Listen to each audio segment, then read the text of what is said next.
रामायण का पात्र शूरपणखा एक राक्षसी और लंकाराज रावण की बहन थी।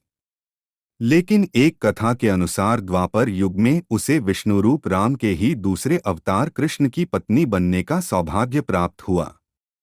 आखिर ऐसा कैसे हुआ? कैसे एक राक्षसी भगवान को पा सकती है? रामायण में वर्णित कथा के अनुसार शूरपणखा ही रामायण युद्ध की सूत्रधार थी।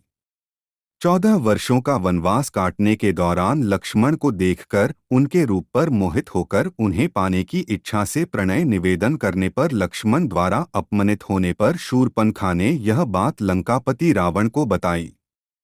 उसी के पश्चात रावण ने सीता के अपहरण की योजना बनाई थी। कहते हैं शूरपणखा ने रावण से बदला लेने के लिए ऐसा किया था।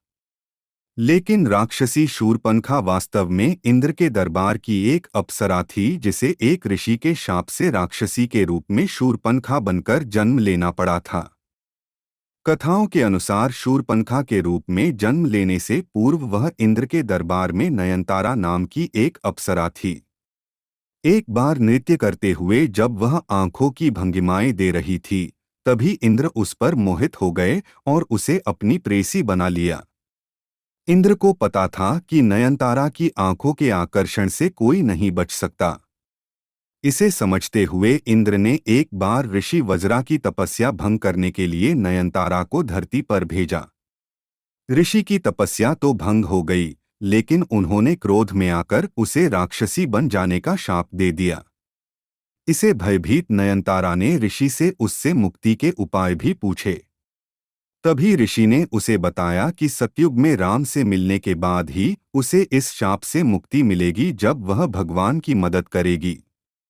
इसीलिए राक्षसी रूप में जन्मी नयनतारा अर्थात शूरपणखा ने युद्ध के लिए रावण को उकसाकर भगवान द्वारा उसका नाश कराया। कहते हैं युद्ध समाप्त होने के पश्चात प्रभु प्राप्ति की उचित प्रक्रिया अपनाने के लिए और नयनतारा रूप वापस पाने के लिए शूरपणखा ने पुष्कर नदी में खड़ी होकर 10,000 वर्षों तक शिव की आराधना की। 10,000 वर्ष बाद भगवान शिव ने शूरपणखा को दर्शन दिए और वर प्रदान किया। वर के अनुसार 28वें द्वापर युग में जब श्रीराम ने कृष्ण अवतार लिया, तब उन्होंने कुब्जा के रूप में शूरपणखा से विवाह किया और उसके कुबड़ को भी ठीक किया। श्री कृष्ण की कृपा से शूरपणखा को उसका नयनतारा का मनमोहक रूप भी मिल गया।